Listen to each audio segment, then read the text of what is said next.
blind corner, saw another motorcycle and slammed on his brakes. He went flying over the handlebars because he broke too hard. Wow. And how did you find out about this? Did you get a call from the hospital? Paramedics. So the paramedics... Helicopter came and got him. But how did all this come to your attention? How did you find out that your son... My son didn't even tell me he bought the motorcycle.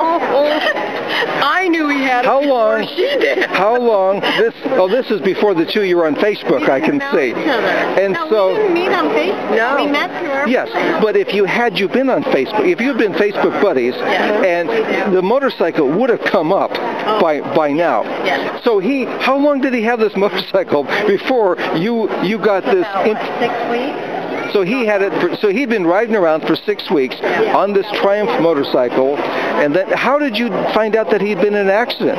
Did they call you up? Telephone rang. So a telephone. Who called? The hospital. Paramedics. So the paramedics, they called you. Gave him our phone number. Because he didn't want to talk to you. He figured this is bad enough. He was in a lot of pain. And so then they called you. Where were you when you got that call? Because you remember. I actually was at an antique show. You were at an antique show. And what antique show were you at? I was in Pasadena. At the Bustamante show? Yeah. So you were at the Bustamante show looking for purses. Yes.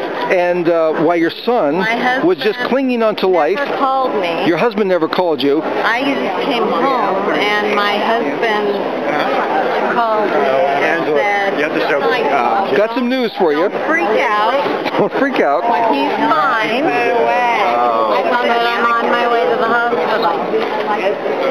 And I'm sure when he says, don't freak out, that instantly puts you at ease.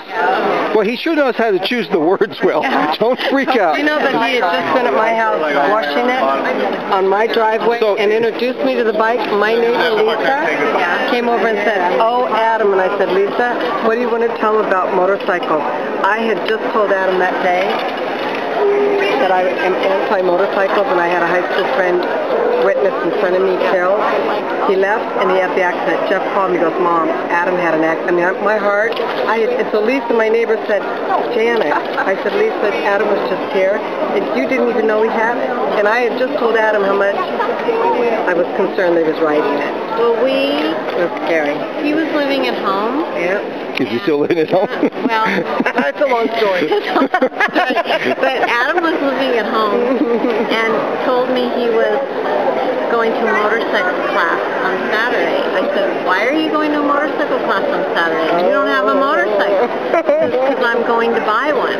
I said, "Not as long as you're living in this house, you're not going to own a motorcycle." So you weren't dangerous. So you weren't overly enthusiastic about him getting the motorcycle. Fine. You can't tell me what to do. I'm 23 years old. He says, "I'll just move out, and then I can do what I want to do." So he moved out, and he bought the motorcycle and never told me. Wow. You know, it was such a... And you learned from the...